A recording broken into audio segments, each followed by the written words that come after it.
about the system and empowering our international bodies such as the EACC. How can we go about doing that then? If the president himself, we were questioning his seat, if he cannot do so as a president, then how can our independent body be confident enough to come out and fight corruption without the fear of, for my life? So how can we empower our independent bodies? Maybe we need to support them. And what I mean is that when they do decide to go after someone, then we don't now bring the person there and think that, oh, we're prosecuting her because she's a woman or she's a man or, she's a good parent. Then we now try and sanitize the act, Now, it looks like it's not the crime that the person has committed, right? We start now looking at, no, but this person is a good person. They run a household. They've done this. So now EACC, this is my assumption, then these institutions then feel disempowered because I'm coming after this person, but then we, the people, decide then to, to try and make it nice, to try and bring down the person. Beautify it. Yeah, beautify it. Almost like now we're going against my person, maybe my tribe person, right? Oh no, we're going against this person because they're from tribe X or tribe this. So then now we lose the point. I think that's what we need to do, probably empower them, so that when they go for these people, then they see that they have the backing of We the People. We the People. Yeah. Okay, so speaking of We the People, 1 in 3 cases taken up for investigation are white-collar crime. All right, so the private sector also has a role to play in this, just as we as individuals have a role to play with this. Gadara, during the short break, you said that if we, as the people, if we wanted to have our voices, and if we were, I don't want to say angry, but if we were passionate enough about asking for the system to be changed, to be rectified, we would do so. So even us as Kenyans, as individuals, we do have a role to play, quite a critical one. Well, we do, but I think, again, we've got to understand what that role is. In the Bribery Index, again, one of the two amazing statistics that came out of it, and this was just, it's basically a survey. The Bribery Index is a survey of perceptions of corruption, again, amongst ordinary people, And it's interesting that 55% of Kenyans were saying they couldn't do anything about corruption, And another statistic I found interesting was only 2%, when they were asked what could be done against corruption, only 2% said that accountability and transparency in government processes is important. Only 2%. 2%. And another 25% say that they can't do Everybody else is saying prosecute people, arrest people. That's what we think is fighting corruption, not fixing the problem. Now, for us as individuals, I think our role really is to hold the system to account. It is, in the end, it should be accountable to us. And it is by our insistence that things should work, that changes should be made, reforms should be made. We should take a lesson from what happened in the 90s, especially with the constitution review process. This was not a process where we went and we started begging more, start making, moves towards reforming the constitution. No. We took it upon ourselves and we insisted and pushed, and people were marching on the streets, etc., till it actually happened. And I think it's the same way we should focus on changing the structures that, on which our corruption is run.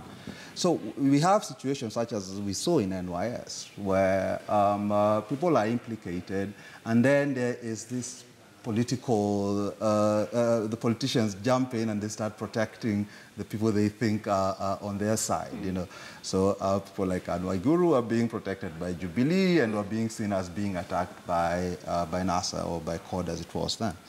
But the point is, for you as the citizen, your interest is not in the fight between Jubilee and NASA. Those are just the politicians' interests. Why should you be part of that fight?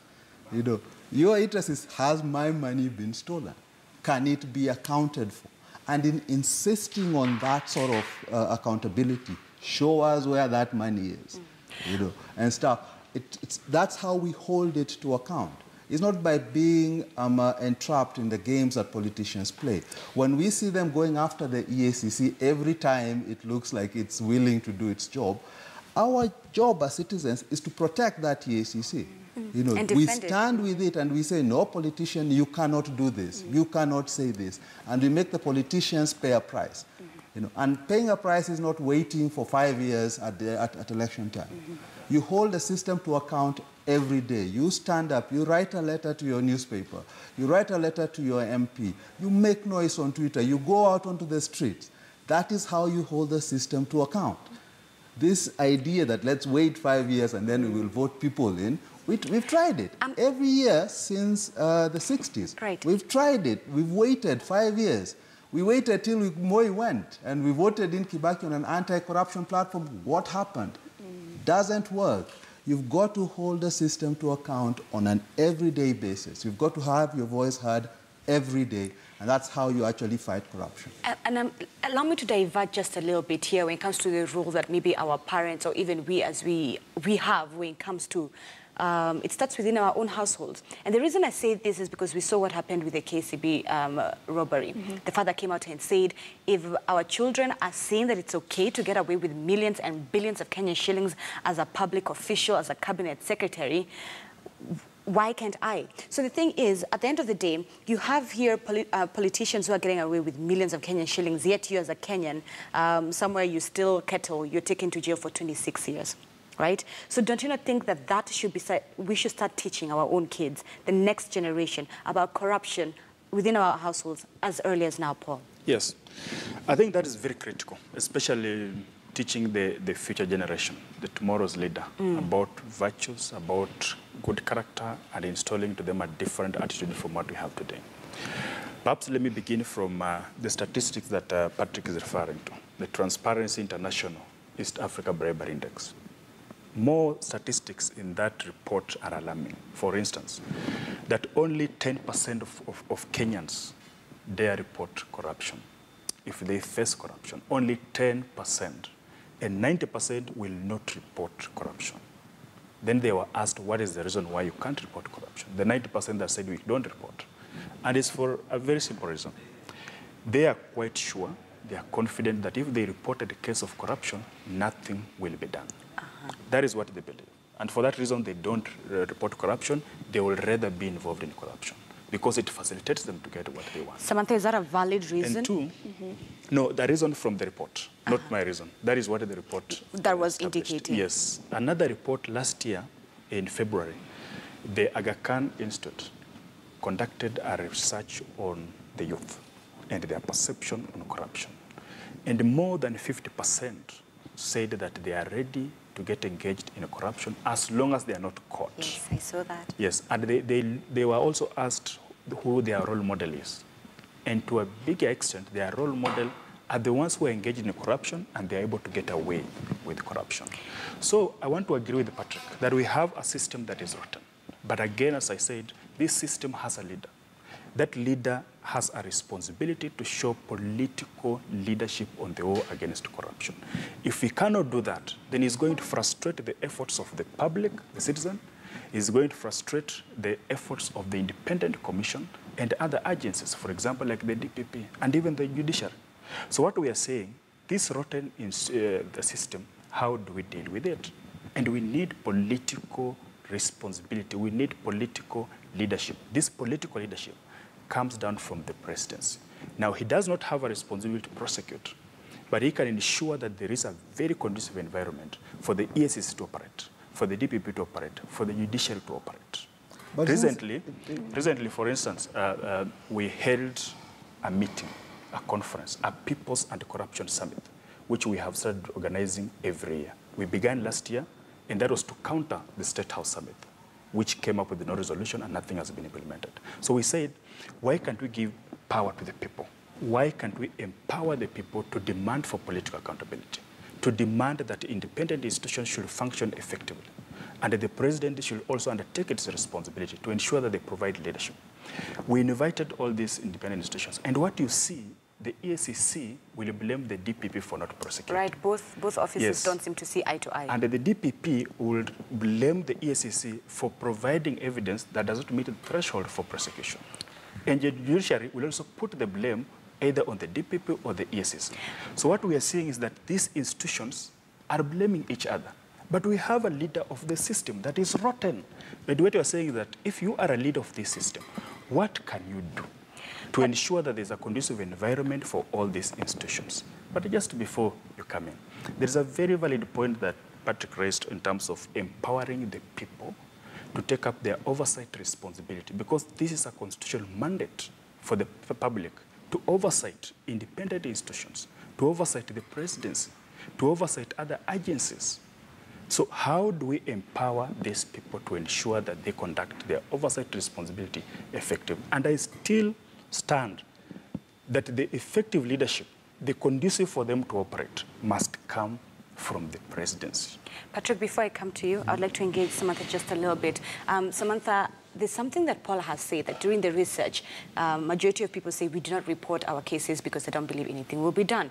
Yet Gadara was kind enough to share his example. He went to court, stayed for 6-7 hours, nothing was done. Or rather, the judge came, did a 2-second ruling, and that was it. Is that a valid excuse for us as common man to say, I do not report bribery cases because I do not believe anything will happen? Yet again, our systems then show again the same thing. Well, we don't own our power. We don't realize that we're powerful, right?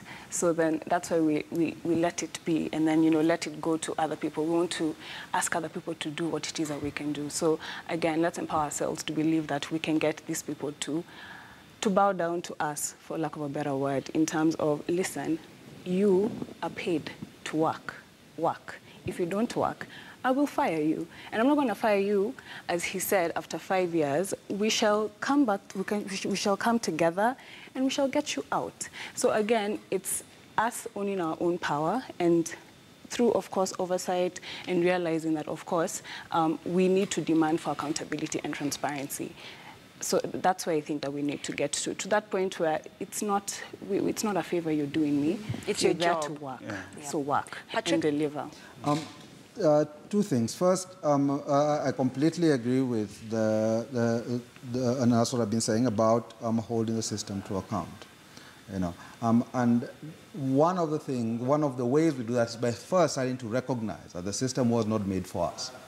It actually works and is actualized in a way that deprives you of the opportunity to hold your MP, your DPP, your president to account.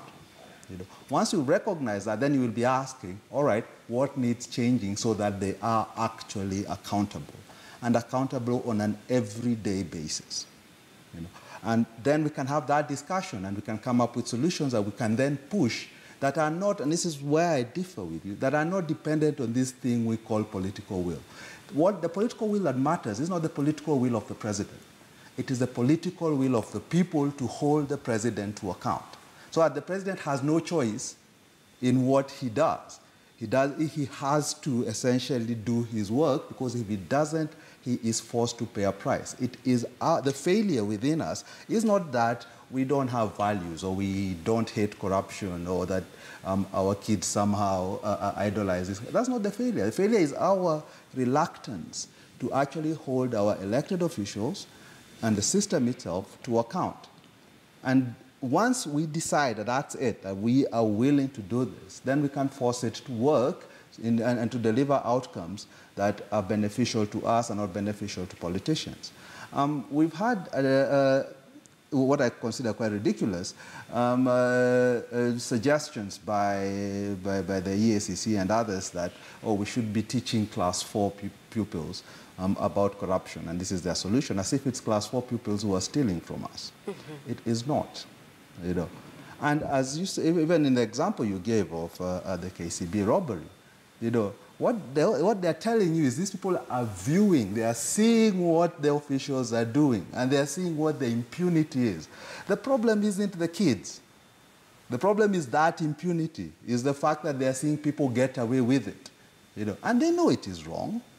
When you see people stoning thieves on the streets, they're telling you something. That they don't like thieves. So when you ask, all right, then why do you vote for thieves? Then you've got to ask, why is it that we cannot translate this value system we have down here to the state?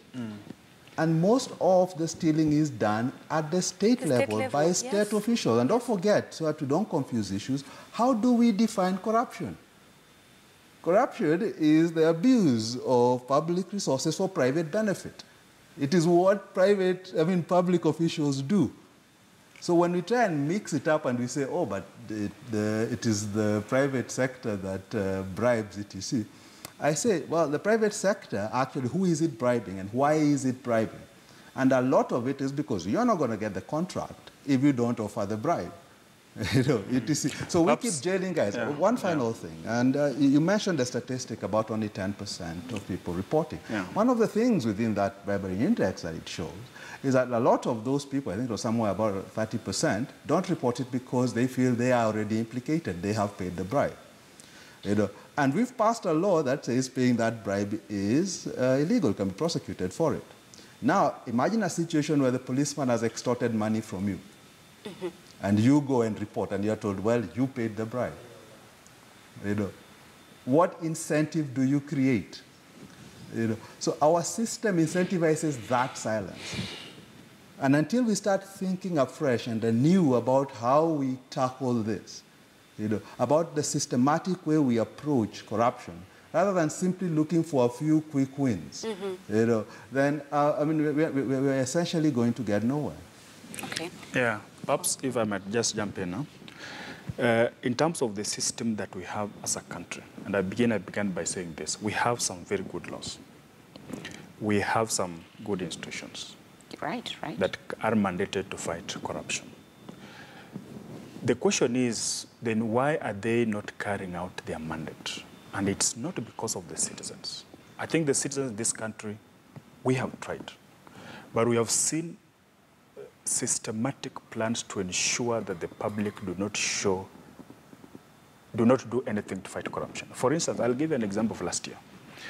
When the people organized, the people and the CSOs, to have a peaceful demonstration at Freedom Corner, just to raise their voice about the corruption that was so much in public. There was a lot of plunder, especially last year, in public sector. There was a lot of theft of public resources last year. And when the citizens felt enough is enough, we need to show that we are not in support of this. At Freedom Corner, what happened? They sent in the police. Yes, even before they left Freedom Corner just to march through the street and tell the government that this is enough, we don't support this corruption, we need something to be done. The police came in full swing before they left Freedom Corner. And you can see this is evidence that at least we have CSOs in this country who are organizing the public to voice to raise their voice against corruption. But they are frustrated by this system.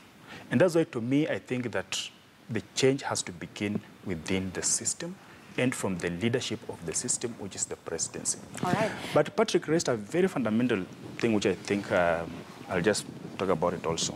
You say that it's not, for example, class 4 children, it might not be necessary to teach them issues of corruption. Fighting corruption has different angles. You can't prevent corruption by engaging those who are not already involved in the system. For example, we have children in our schools, in primary school, in secondary schools, they have not been involved in corruption, but they see corruption on tele. They hear corruption in radios. They engage with the people who are involved in corruption. They listen to their parents talk about corruption, and they think that corruption is a good thing because it is beneficial from the stories they hear.